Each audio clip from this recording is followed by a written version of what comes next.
Hi, and welcome to the Dingers Podcast, episode 45. This is your host, Mitch.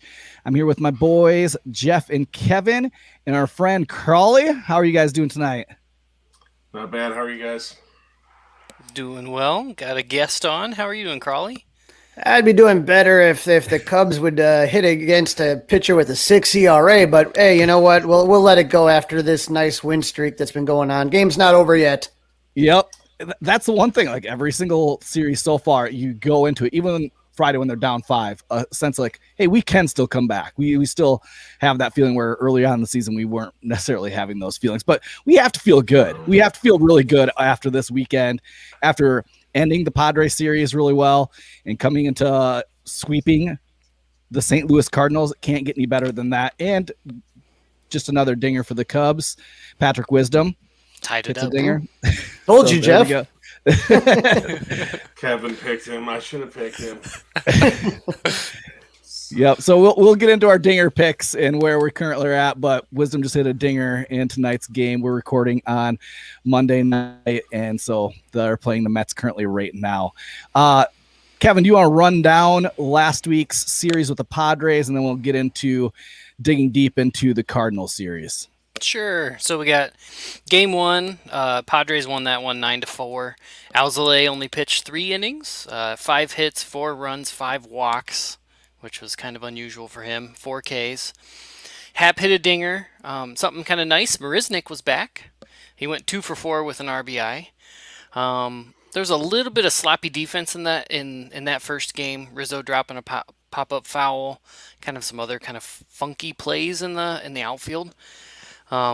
Game 2, Cubs won 7-1. Davies looked great. 6 innings pitched, 1 hit, 2 walks, 4 Ks. And then it was a bit of a dinger party. Willie hit a dinger. Patty Wisdom hit a dinger. Rizzo hit a dinger, and it was an Oppo one. And he hadn't hit one since May 2nd. And I know I had heard, I think it was on the compound, something about his mom was giving him crap that he hadn't hit a dinger in a while. So that was probably good to get out of the way. And Mills was back. He pitched an inning. Game 3 was the kind of tough one. Cubs 3-1. You had Arrieta versus Darvish. There was a lot of feelings in this game. A lot of things going on. It was interesting. One of them being Darvish used Rizzo's walk-up song and was trying to get all of their attention.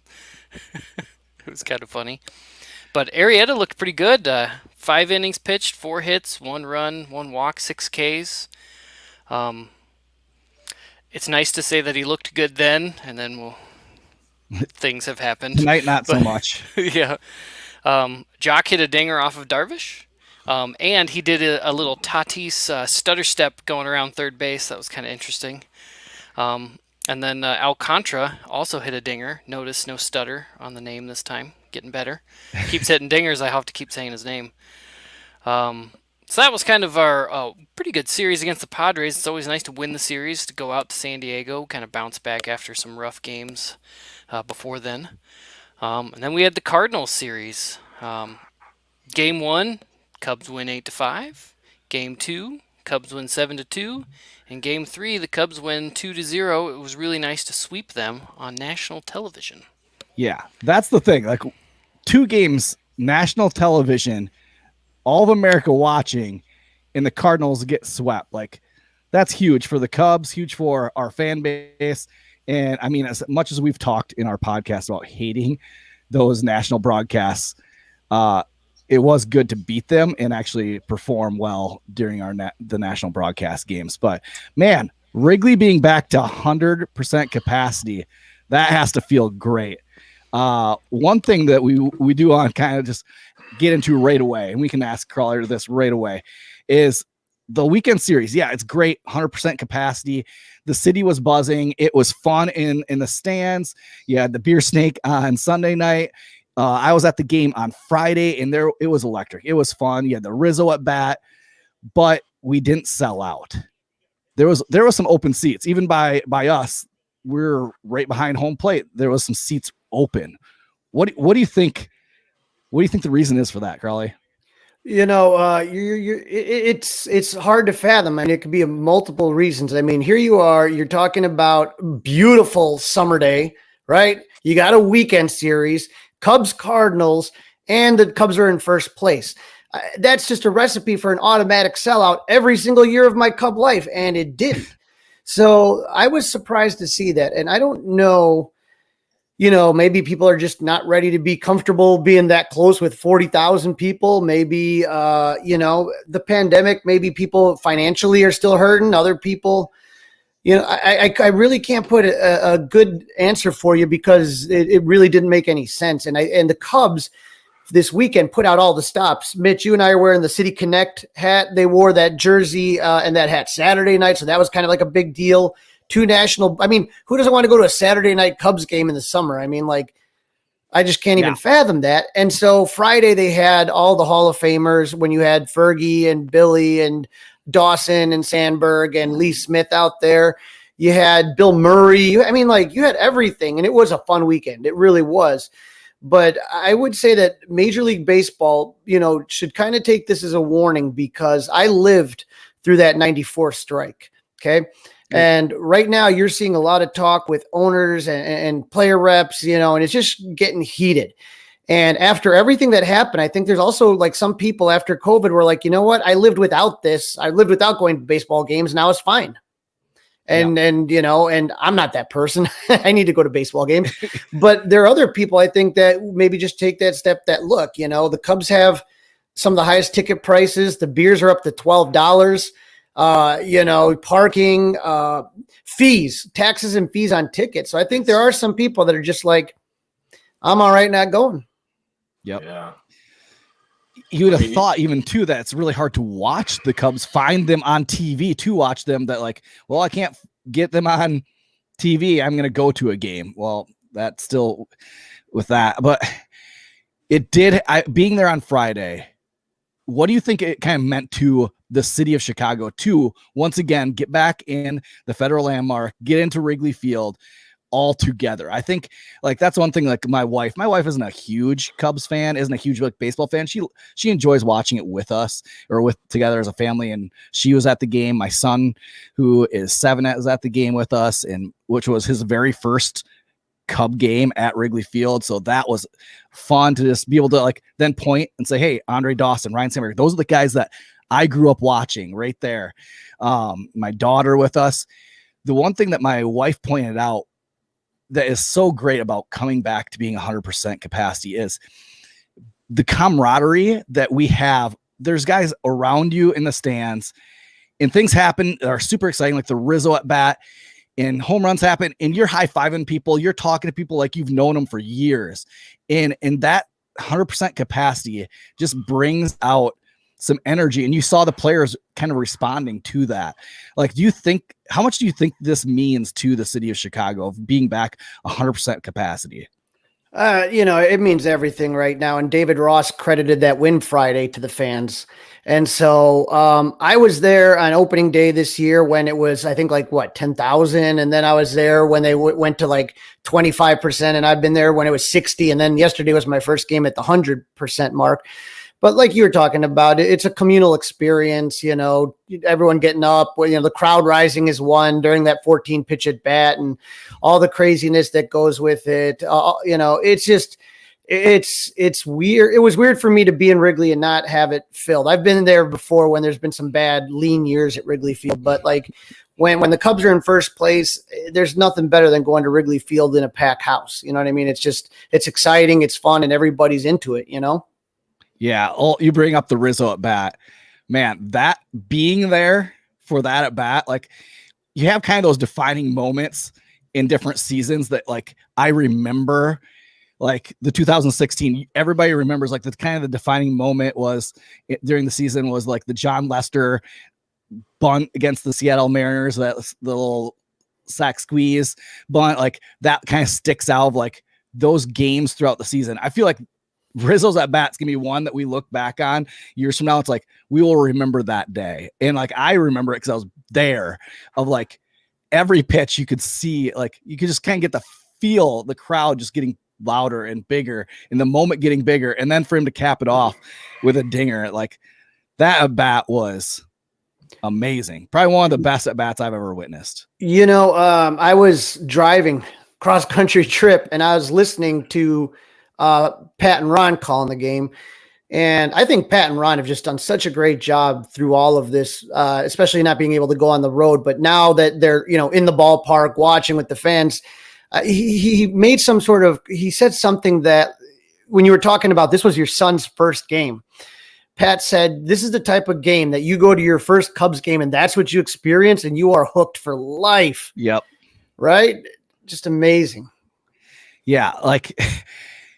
And he was I took him after that and threw him up in the air and he was high-fiving everybody around him. It's just, that's something he even talks about, we were watching the game yesterday and he was you think Rizzo will do it again? He doesn't quite understand. No, that doesn't happen every time. But he was excited. That's gonna be something that he looks back at and remembers. I remember my very first game at Wrigley Field. It was out in the bleacher seats and getting Bill play. I think we played the Houston Astros that day, back in the day when they were still in the Central. Those things that you remember. And this will be definitely a moment in the season and a moment in probably our lives of him being his very first game that he'll walk away remembering his first time at Wrigley Field.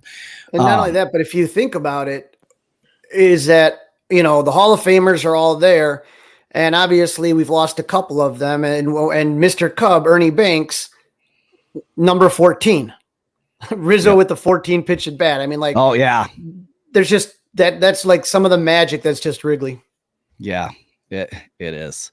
And even that day, early on the season, and you kind of have to get on some Cubs fans of there was a lot of fans early on in this season that wrote this team off, or you were saying, that was having a hard time coming back to baseball.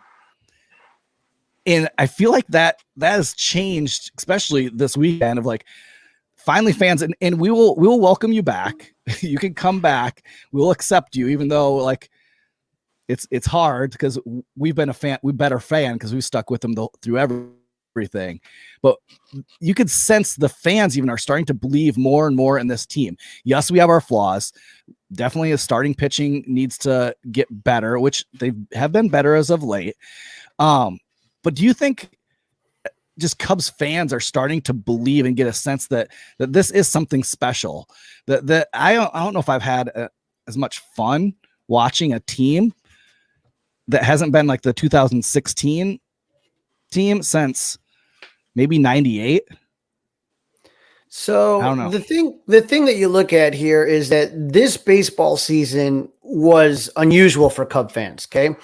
And you're looking at, when we started the season, you're talking about how many guys on 1-year contracts or in the final year of a contract, 5 or 6 guys. We all know about Baez, Bryant, Rizzo. Okay. You got Arrieta on a 1-year deal, Doc Peterson on a 1-year deal. You have all these 1-year deals. And so normally you don't freak out the first month of a season, 162 games. It's a marathon, not a sprint, blah, blah, blah.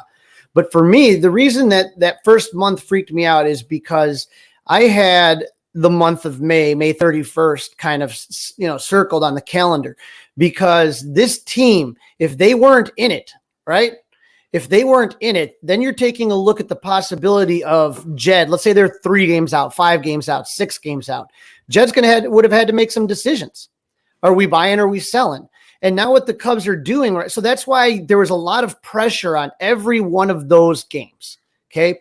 Is that every one of those games meant something, because you start falling behind, then you're going to start trading players. And that's just what was going to happen.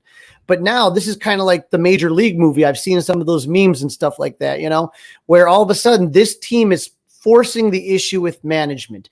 You cannot sit there and be in first place or be, battling the Brewers out and then start selling off parts. So I think in a way the Cubs are kind of sticking it to the front office a little bit, because what did they really do to improve this team going into the year? You gave up your best pitcher. That's usually not a good recipe for success. I'm going to tell you, hey, let's get rid of our ace for some magic beans and hope one of them evolve in the next 7 years. That's usually not a good plan going into the season. And so now you're sitting here, your pitching is weak. It still right now is very suspect, but you have a tough month. The bats weren't happening. And then all of a sudden, come the end of April, the Cubs turn it on. And now management has to deal with the situation where they're like, all right, and this is a tough schedule the Cubs are playing. This is while the Milwaukee Brewers are literally playing like the Little Sisters of the Poor and like the Conomowoc Travel League, like the Cubs are like having to battle their asses off, and they're staying with them. So it's going to be interesting. I wanted to imagine that they've got rickets up in the clubhouse and they're pulling off pieces like they did in that movie, Right. you know. Oh, Maybe right, not exactly. quite as incentivized in that way, but they were out there to go after the front office. It's they've made Jed's life hard.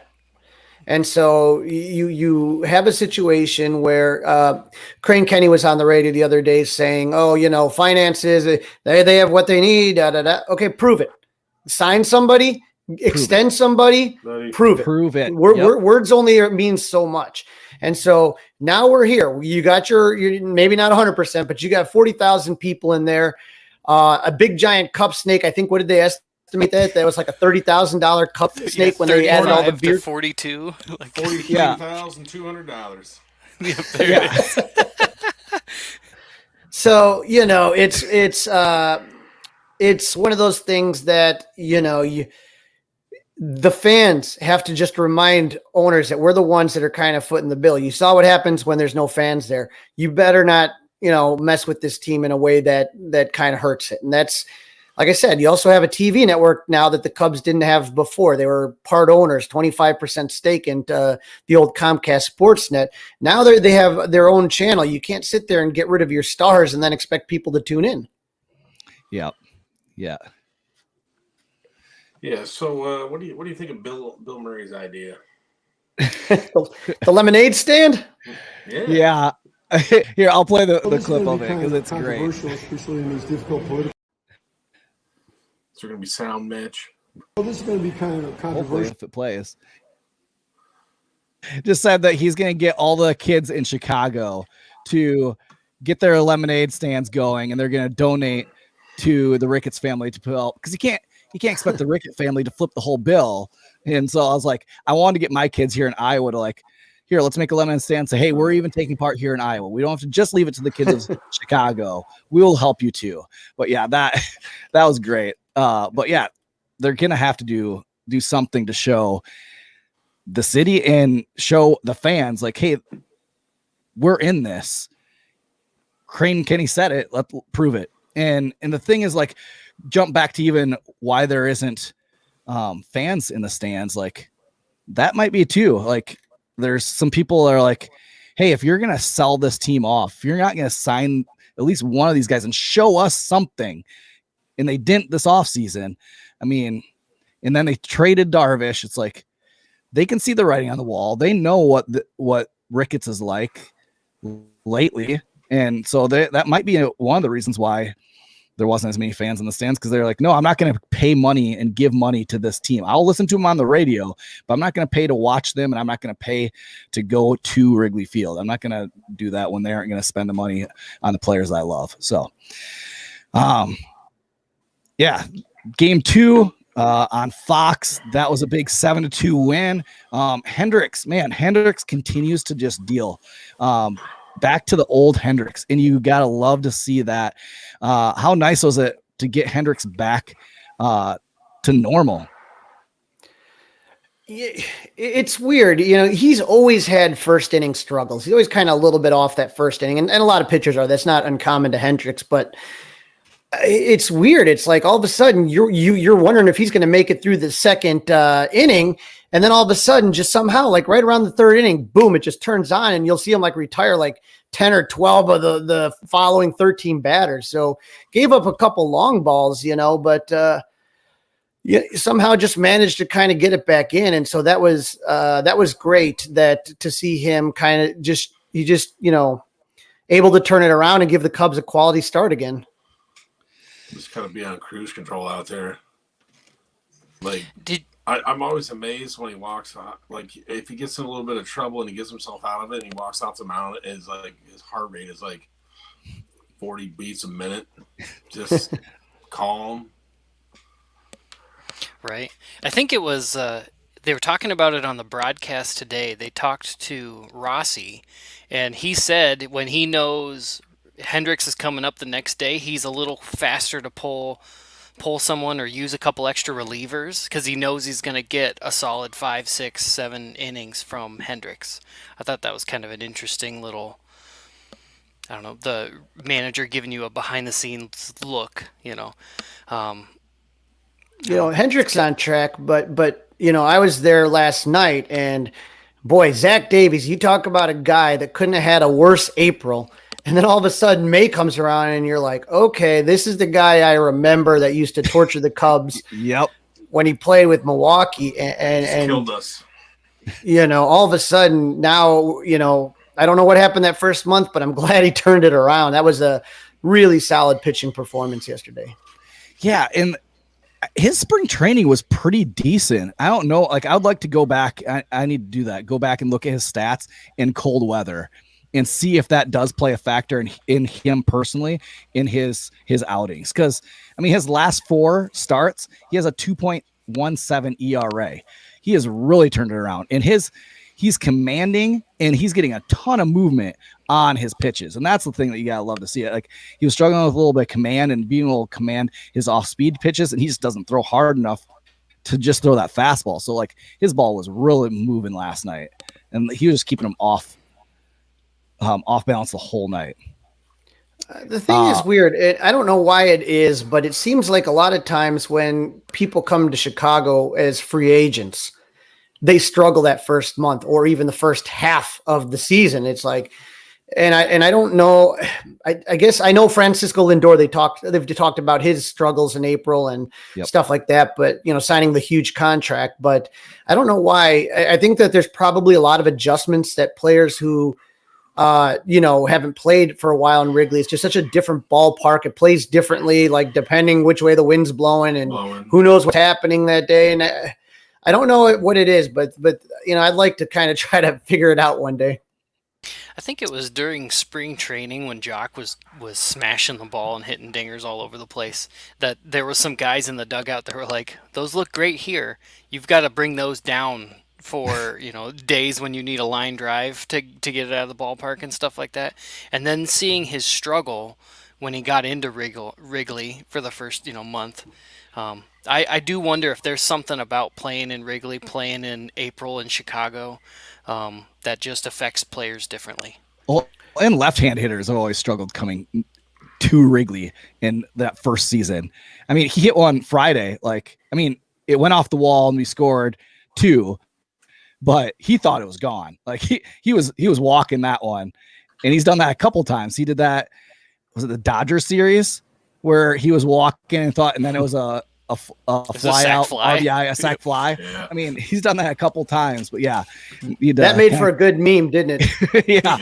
Yes, it did. Needs to learn to cut the wind a little bit on that one. One guy that I want to ask you about is Alcantara. Man, what he has provided for this team, and it's been kind of every guy, a new guy every week. We had Wisdom last week. We have Alcantara this week.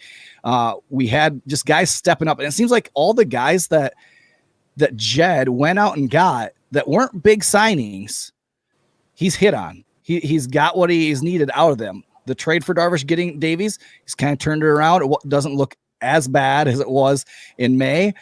Going out and picking up Patrick Wisdom last year, getting Alcantara, like these guys are just filling these needs. And Alcantara, I'm interested to see what he's going to be like long-term. It's a very small sample size, but he is producing, and it's going to show the door to Sogard possibly here in a little bit when Horner comes back.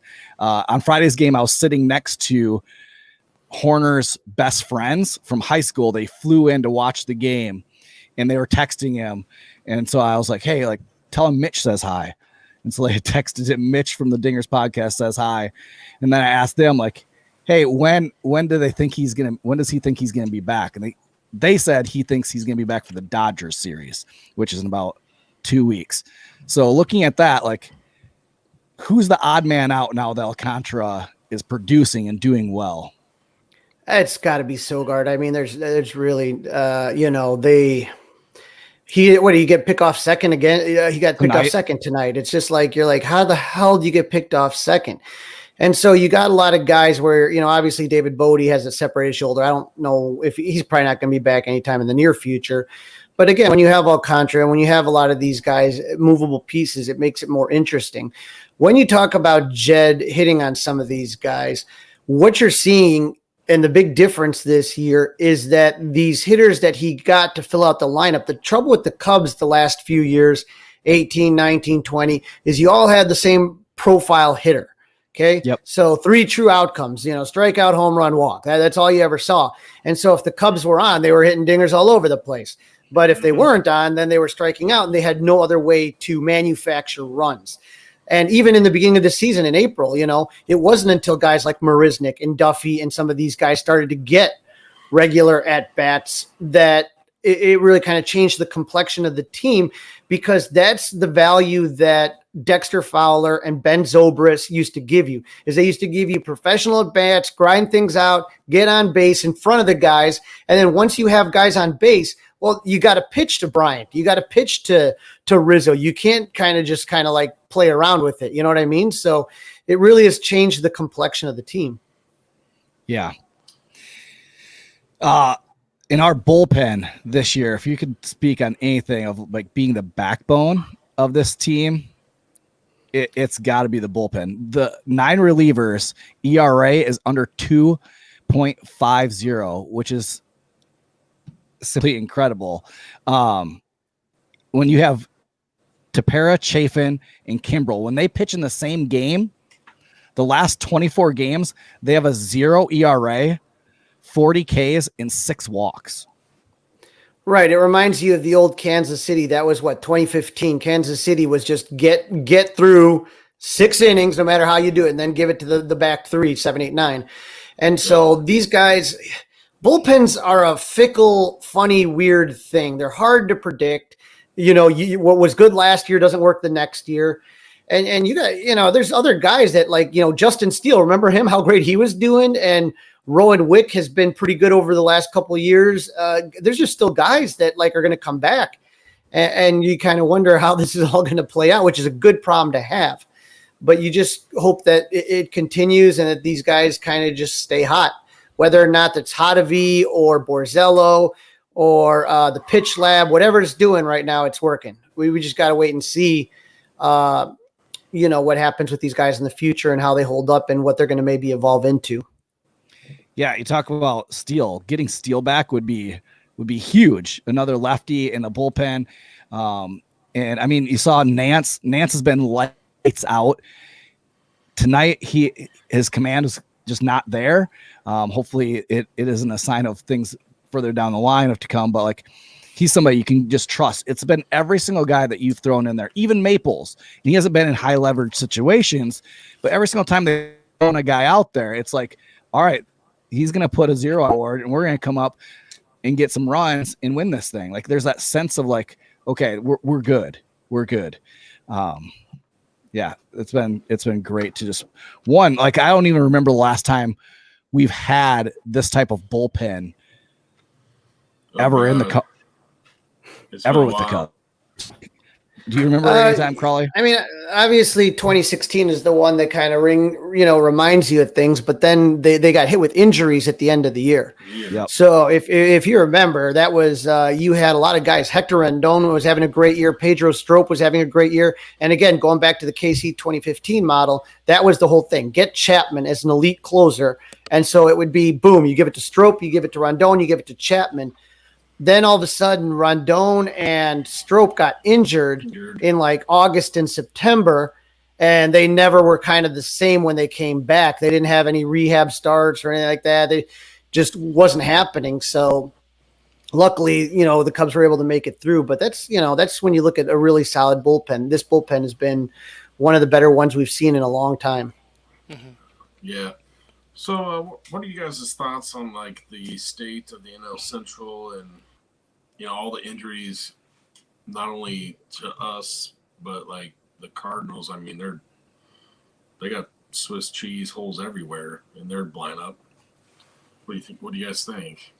Well, the pitching staff, I mean, for St. Louis and their bullpen, all the guys that they've lost so far, I mean, that is unreal. So I sit here and I think a lot of people kind of saw this as a 3-team, maybe 4-team race like it was last year. You remember 4 teams in the expanded postseason came from the NL Central, and it's looking similar. Cincinnati got off to a terrible start. They're looking really good lately. You have the Milwaukee, who I've told you playing some weak ass teams right now, at 9-1 in their last 10. But I mean, like, you look at that, like they've basically just played like Arizona, Pittsburgh. Like, it's like they're playing just like the worst of the worst teams. It's like, oh my God, look at this lineup. St. Louis, like I said, I don't want to say I feel bad because I'll never feel bad for them. I think even if I say it, they get a compensatory pick. But it's I mean, like, you just can't play when you lose like 3 starters, and then like Jordan Hicks, Andrew Miller, like all these guys, you're like, not going to happen. So, St. Louis is the Cubs really put a beat down on them, and that's kind of changed things. So.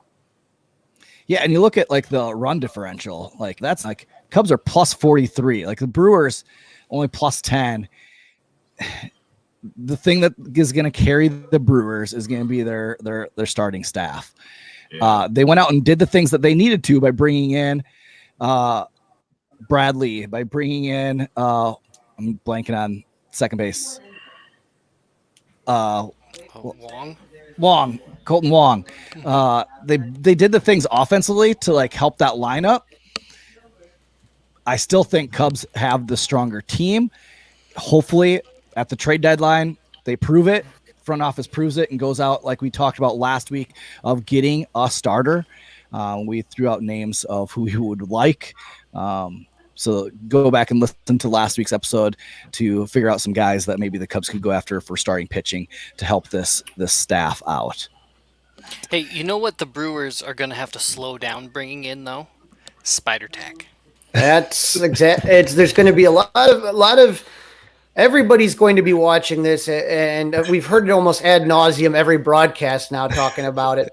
But I think SI just released an interesting story today talking about the Angels clubhouse attendant and how he was the guy that like everybody went to. And he had all this, he was kind of like the guru, and he's like, I'm the only one who's gotten in any trouble. I lost my damn job. But it's going to be interesting to watch the RPMs and all this stuff and look at the numbers. And everyone's already starting to do that with Garrett Cole and some of the, Max Scherzer's obviously on the IL, which is a good time to go on the IL because his name was brought up as one of the guys. Verlander, we've had suspicions about him in the past. How he just had that amazing resurgence when he went to the Astros. And so you're looking at all this stuff, but I'm going to be very interesting to see how the Brewers pitcher like Corbin Burns and Brandon Woodruff, because I've been looking at their numbers, and it's going to be interesting to see how this all plays out. Yeah, the Angels clubhouse attended the guy that was using like a pop can and mixing like pine tar and like a couple other things like on a Bunsen burner. Yeah, he had a little mini blowtorch and shit. Yeah. It's almost like making math. What the hell? He was getting Venmo'd a lot of money from a lot of players. I would have been asking for a little bit more. I was like, what, $300? I think Max Scherzer has more than $300 lying around somewhere. Tell him to up the Venmo on that shit. And guys, no, this is just kind of like just popped into my head. But if you're going to do something sketchy, don't use Venmo. Like, don't have it traced. Don't leave a paper trail. Like, Jesus Christ. Like if you're going to be, God, you remember the old steroid era? You'd always have somebody else who's carrying the bag for you, so it wasn't you.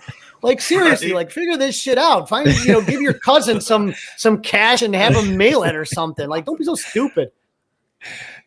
Well, obviously, the old generation did not pass that along to this generation. They passed about, hey, use these substances, not how to go about getting the substances. Do you think this team has taken on the personality of Ross? I'll say I really enjoyed watching Ross manage this team and just kind of lead this team. I feel like he's done a great job. I feel like the transition from Madden to Ross has been pretty smooth. I feel like the players have really adopted and started taking on his personality. What are your thoughts, Crawly? It's interesting. It's been a small sample size. We had the 60-game season. We're about a little over a quarter of the way through this one. It's hard. I can't imagine. I know that there's a couple other coaches in the league that have done the same thing, but really, he's had no coaching experience. Nothing in the minors. Nothing. Even sometimes you have these guys that have coached like the Olympics or something like that. He's got nothing. I know he's got a lot of experience. So to me, it's interesting because you see he makes mistakes and he'll be the first to admit when he does, which I like, taking accountability. That's what you say as far as the players adopting that. But in general, he's one of those guys. I remember when I was growing up and Joe Girardi was on the Cubs. And everybody back then said, this guy's going to be a great manager someday. And it was true. And it was the same thing was said by Ross. But just, a lot of times, you're going to have some bumps in the road. When you take a look at Joe Torre, he had a couple unsuccessful stints early on before he kind of got big. Tony La Russa on the South Side, he got fired from the White Sox. He had a couple runs before he got successful. So it takes a little while, and I think he's doing a good job. And I think the players, obviously, they had a lot of respect for him as a player, and I think they still do as a manager. Yep. The AllStar voting first voting update just came out. And we only have one Cub that would be starting currently, and that is Chris Bryant. Wilson Contreras is in third, which, come on, Cubs fans. Let's go. We have to get him above Yadier Molina. Right. It's a have to. Rizzo is in third. Nico Horner, fourth. Javi's in second. He'd be a backup. Our outfield is 10th, 13th, and 14th. Who out of this list do you think deserves a spot? Oh, it's clearly Chris Bryant. There's this. I don't know. I don't even want to think about what would have happened if Chris Bryant was on this team right now. He is clearly, putting up some great numbers, great at bats. It just whatever him and his dad worked on in the offseason, it worked. They tweaked his swing some. They kind of changed it, and the results are speak for themselves. When you talk about Rizzo, I mean, Rizzo's really good, but there's a lot of good first basemen when you take a look at in the NL. When you talk about Freddie Freeman, who was last year, and then you have Max Muncy's had a pretty good year, but I think Rizzo's definitely up there. And so for people that may not know, the top three in each position go to the All-Star game. Okay. So right now it'd be Contreras, Rizzo, Chris Bryant. Nico Horner's pulling up the rear, and he hasn't played a month and a half or something here. He's in fourth place, but Baez would be on the team. And then outfielders, it's different. I think it's the top five. I think, yeah. Yep. You're right. And I mean, we'll probably get Craig Kimbrell in as a closer. The sad thing is Ryan Tepera has pitched well enough, but middle relievers just do not get the credibility to get our team. But he's pitched well enough to deserve a spot on the All-Star team. Maybe he'll get another MVP vote this year. Hopefully. Maybe he'll get two. Awesome. Maybe he'll get two.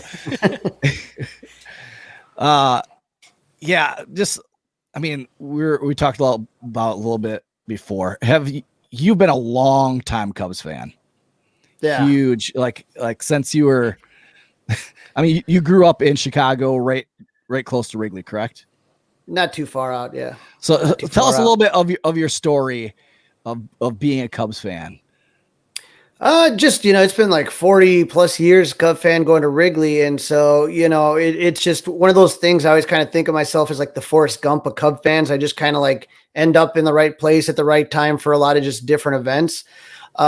Season ticket holder, 20 years. I've been going to CubsCon for over 20 years straight. Opening days, 20 years straight. Ever since I came back from college, you know what I mean? I was gone for a little while to go to college, but I just going as a kid with my dad for as long as I can remember.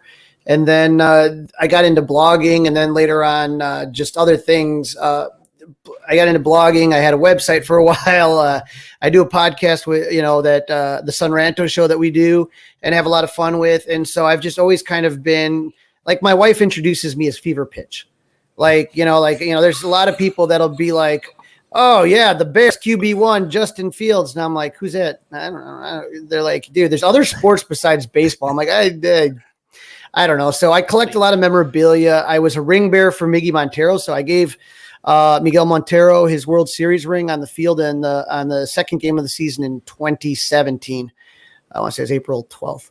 But that was truly an honor. So I've just kind of been in, I've been, when you're around as much and you've been in the bars and you've been here, you've been there, it's eventually people kind of like, oh, there's that Crawly guy. You know what I mean? Like, so Cubs Con, like I would ask the first question every year, like nonstop. And so it's just been fun. It's a lot of passion and a lot of enjoyment. And I love the history of the team and I love the fan base. And it's just, Wrigley has always been like a second home to me. So just love everything about it.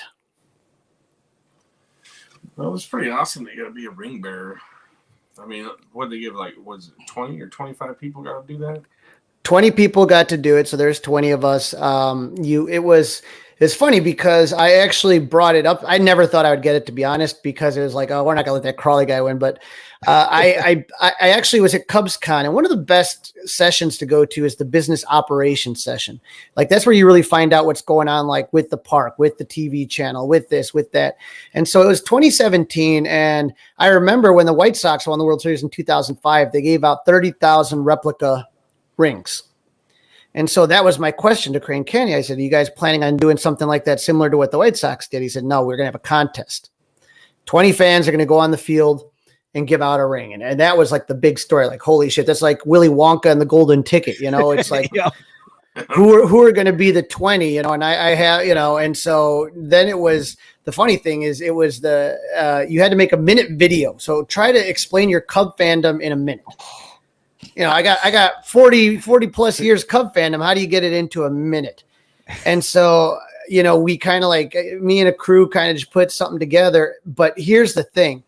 I don't know if you remember the song that the Cubs used to run off to in the field. It was in 2016. It was Warriors by Imagine Dragon. Oh, yep. So that's what they used to play to come onto the field. So we put this movie together and send it in. And then I'm kind of sitting there and I'm reading the rules of the contest. I'm like the guy, like nobody ever reads like the terms and conditions for like iTunes or shit like that. You could be like signing your firstborn away and you'd never know it. But I sat there and I'm reading this and I'm like, as I'm looking through it, it says no copyrighted material allowed. If it is, you're automatically disqualified. So I take a look here and I knew somebody working for the Cubs. I'm like, hey, just to double check, this is my video. Is it legal? He's like, no, dude, you're not legally in the contest. I'm like, Jesus Christ. So we go back and we had to find like this YouTube. The song was nowhere near as good. I'm just telling you, the original video was kick ass. Everything went with the beat and it just ended like really intensely. And so I ended up having to find like this, like it was an okay, like YouTube non-copyrighted song. So then I submitted that one again. And as we're sitting there, I would watch every day to see all the different entries because you had to be #ringbear. I'm looking at all the entries and like probably 75% of the videos have Go Cubs Go in the background, which is a copyrighted song. So I'm just like sitting there like, okay, maybe I got a chance here. So, you know, that was an amazing surreal moment. I still keep in contact with with most of the other 20, probably about like 12 or 13 of us. We still regularly talk, and we've been hoping to kind of get to a game all together and reunite for the first time all together since that day in April 12th. So we'll see what happens, but that was a lot of fun. So knowing your history and hearing a little bit about, what are some like games that you've been to that like are highlights for you? And like you can go way back even to your childhood, like 80s game. What are some like things that you've been to, like, these are the things I remember? And it could be like a small simple game of like what happened with a dad moment, like whatever. What are some things that really stick out to you? Oh yeah, I would say I was at the Bodie Ultimate Slam. And I never even knew there was such a thing that was called an Ultimate Slam until it happened. And I was listening to the post game on the way home, like, what the hell is an Ultimate Slam? I didn't know that there was a technical term for it. And so that was an amazing one. Obviously, I was at every postseason game in the 2000s, except for Game 4 of the World Series. I went to Game 3 and 5. Game 4 sucked anyway.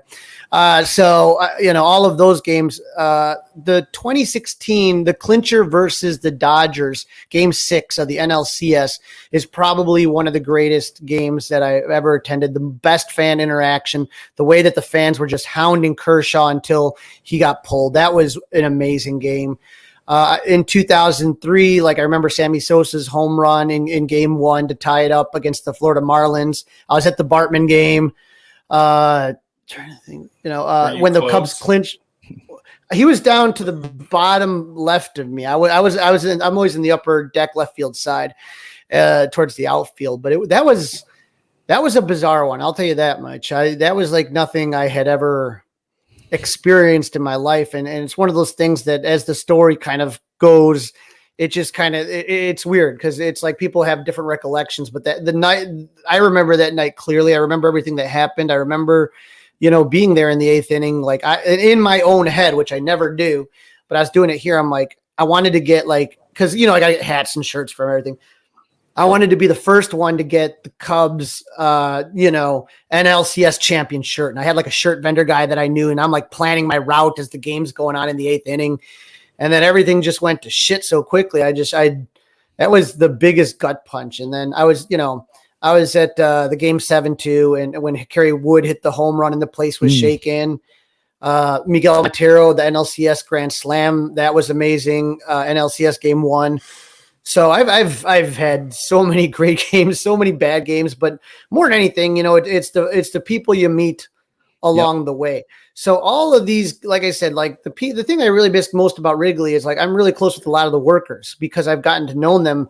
The beer vendor guy, now his son is a beer vendor. The guy that I would buy, I probably put his kid through college, but now he's got a kid selling beer at Wrigley, and I'm like, okay, it's just I've been around so long that these people have become like family to me. I really love the people, the workers of Wrigley, the employees.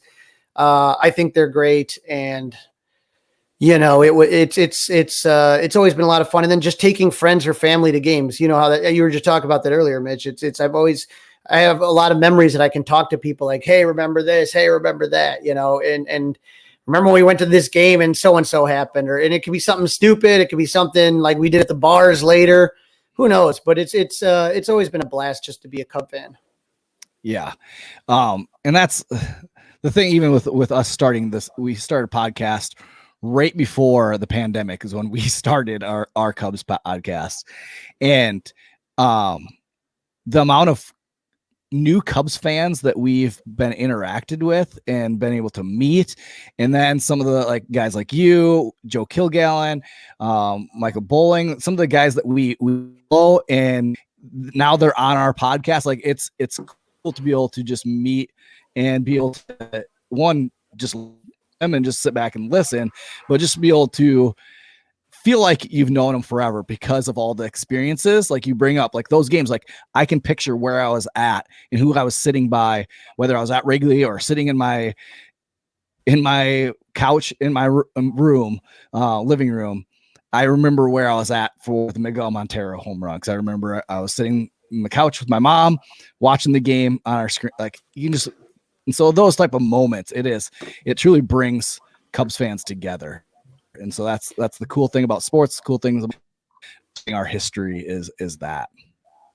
I went to when the Cubs. It's funny. I went to the game last night and they swept the Cardinals. I saw them sweep the Dodgers, and then I was at the game where they swept the Mets. I was with Joe and Michael Bowling and Danny Rocket. So the four of us were in the left field corner, and we just had a blast that night. Yeah, and that's getting back to this season. This team is good, and that's the theme. We need to start believing that we are contenders.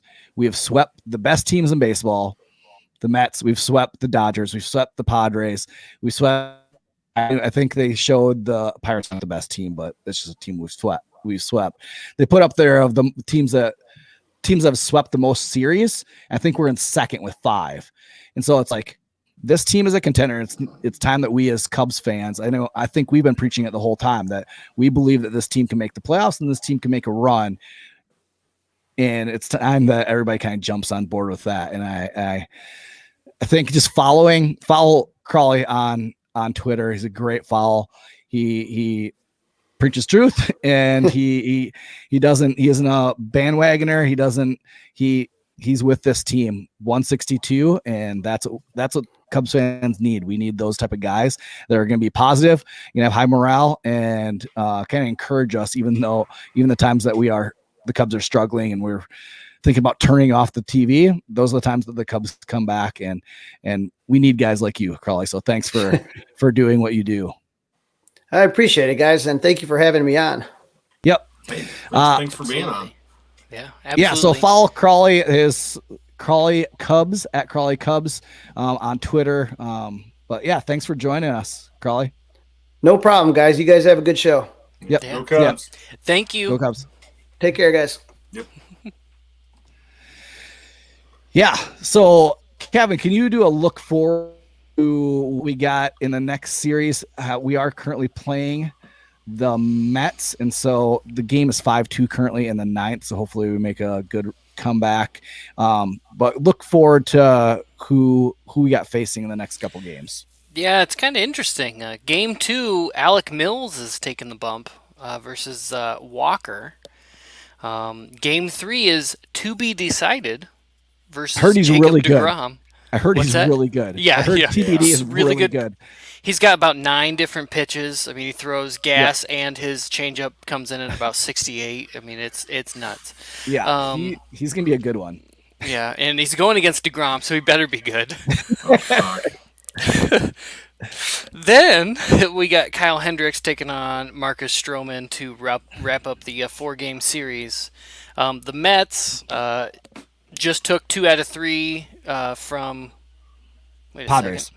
Oh, yeah, from the Padres after splitting a 2-game set with the Orioles. And they're 7 games over 500 and in first place in the NL East. So they've rebounded a bit since we saw them last. Yeah, and the thing is, we really wanted this game, tonight's game. Right. Because you have Walker, deGrom, and Stroman coming up. And, I mean, Walker's the easiest one out of there, and he throws gas. Mm-hmm. So maybe one of those guys will have a little bit of a stomach bug and not be that polished. Let's hope so. That happened to Arrieta. So maybe they all need to fold paper airplanes for a while and maybe get some paper cups on their fingers and stuff like that, Maybe you'll hit 1,000 balls at the range and get some blisties. Oh, there you go. Is that what you did? No, I just remember I was starting to get one when I was playing with my buddy a couple weeks ago. And he goes, "Have you ever seen the episode of The Office where they're going to go have a golf outing?" Oh, yeah. And Ed Helms' character never played. So he went to the driving range and he shows up. He's wearing 2 gloves and he goes, "So I hit about 1,000 balls last night and I got a bunch of blisties. So fist bumps only." Fist bumps only. That's right. That's right. Oh. The one thing I will say is the Cubs have hit really good pitching. And so you never know. I mean, that's the thing. We face these good pitchers and the Cubs have done Darvish. They gave an L to Darvish. I thought that was going to be for sure an L for us. And we won that one. Knock on some wood, folks, because just kind of pointing out the good luck that we had there. Yeah. I don't know. I guess kind of what I don't like is when they wrapped up a series last night at home, and then they hop on an airplane and fly halfway across the country, even though they're playing at night. They're losing a couple of hours. Yep. The time zones. They normally, they don't play that well in the opening game of that series when they kind of travel like that, which sucks. And I think, Kevin, you brought this up. They go from full capacity, loud crowd, to now New York, and there's nobody there. Yeah. Yeah, the coaching staff, most of them are wearing masks. What's up with that? Is the rest of the country not on board that we're past this pandemic, or what the hell? New York, I don't know if there's different New York. Yeah. New York has different rules and stuff like that. Who's their? Was it Perry Como over there in New York? Who the hell's the fucking mayor? Jesus, his Christmas album sucked. we don't do political here at the Dinger Podcast, so no political figures. Do you guys have anything, your takeaways from this big, huge series of sweeping the Cardinals? Do you guys have anything that think this did for the Cubs, or how much you enjoyed watching this series? Well, yeah, I love beating them. I mean, I hate the Cardinals. I hate the Cardinals worse than I hate the Cardinals more than I hate the New York Yankees. So, yeah, especially after you were down, 5 runs on Friday? Yeah. To come back and win, that was huge. But, we're going through a ripsaw of a schedule. We're 9-4 after last night's win against some of the best teams in baseball. Every team we played has got a above 500 record. Yeah, so it's not like we're playing the dick ballers in Cincinnati or the Pirates or the lousy Diamondbacks. We're playing contenders. Yep. Yeah, it was wonderful to see, just how much, and I think, Mitch, you talked about it earlier. I never feel down about this team. Like, even when they got down in tonight's game, it's like, nah, they can still come back. They just got to get rid of the starting pitcher, get him out of there, and then they've got a chance. They can come back, and that's kind of how it felt all weekend. Even going down by 5 or whatever in the Cardinals game, where it seemed like the Cardinals kept scoring after we kept scoring, and it was like, nope, shut it down. We're gonna take this away. Yeah, even here, 2 outs in the 9th, Rizzo up. Like, you still feel like, okay, we can still do this. Like, we aren't out of the Rizzo gets a base hit, then Wisdom comes up, gets a base hit. Like, you never know with this team. And there's guys where you still believe in them. And I would say the last couple of years, that wasn't there. And especially the bullpen, handing over the bullpen, you're like, okay, we're at least gonna give up 1. This time it's like, no, we got this. We're gonna be all right. So I do want to say, being at Wrigley on Friday was something special. That's gonna be something that I remember all my life, of being back in Wrigley the first day that they were 100% capacity, being there, my son's very first game. He was pumped and excited. We had really good seats. Being down and them coming back was great. That at bat by Rizzo will be something that will stick out to me forever. We'll always remember that. Kimbrel in the 9th and shutting the door, just all the things. It's gonna be something that I'll remember forever. And we need to, as us 3, go to a game sometime this year. We need to figure out how we can all go to a game. But yeah. When was the last time you were at Wrigley, Jeff? Oh, I've never been. You've never been to Wrigley? No, I have not had the opportunity or taken the opportunity to go. Kevin, you haven't been either, have you? No, I haven't been to Wrigley, unfortunately. Well, let's just pop a couple cherries, shall we?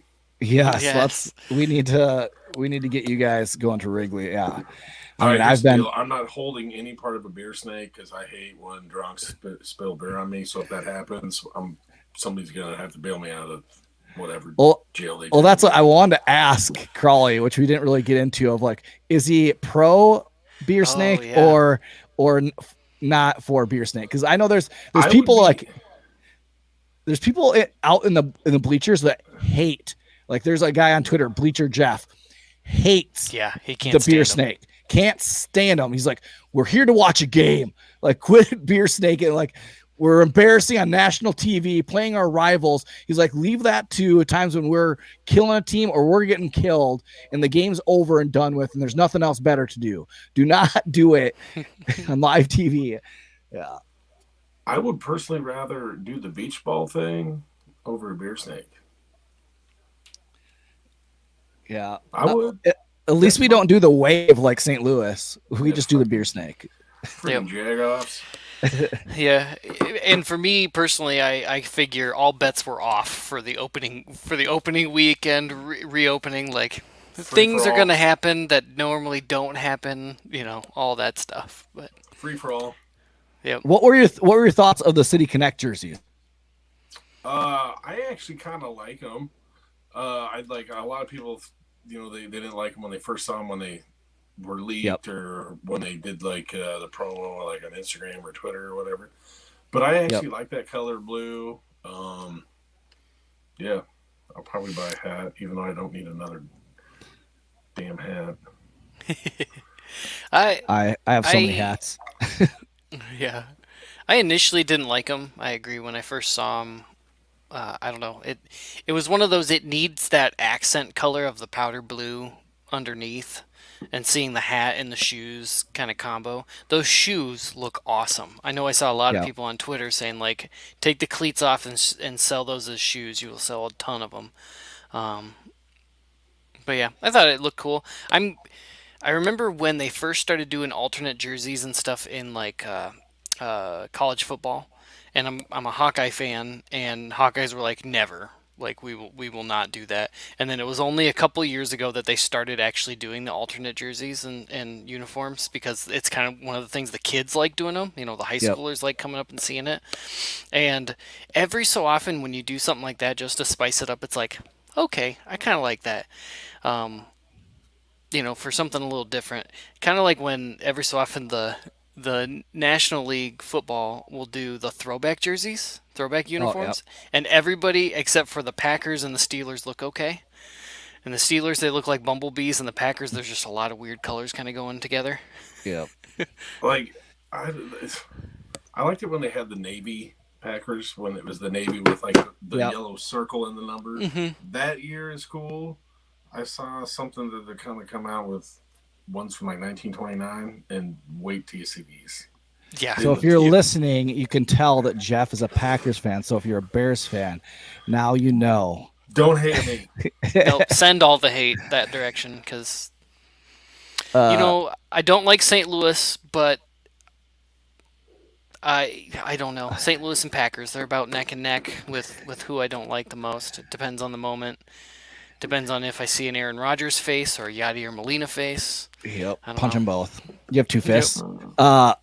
I will say I really like the City Connect jerseys. I thought they looked really good. I would say that I would have added a blue pinstripe on the jerseys. I think that would have added a little bit more like flair to it, like just the baby blue pinstripe on all of them.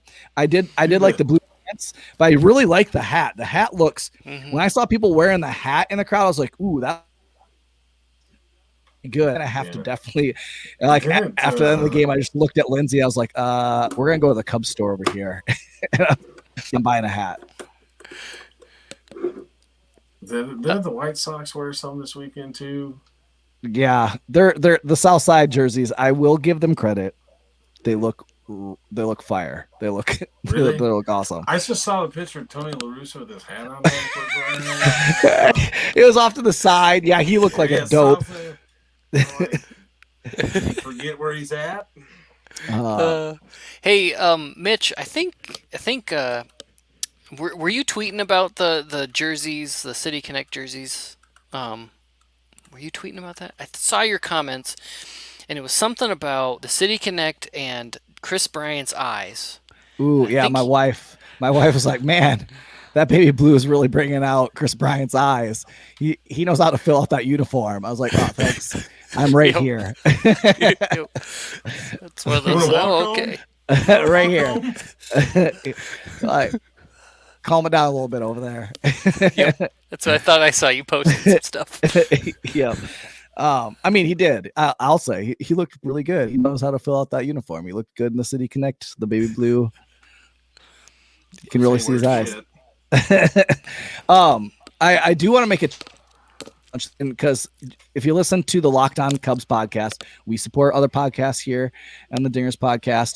Listen to Joe Kilgallen. He does a daily Cubs podcast, Locked On Cubs. He is challenging people, they're Cubs fans, to show their Cub fandom and to, as they're driving, roll down their window, honk the horn, and let people know that the Cubs are contenders. And so this was me today. Chicago Cubs are a World Series contender.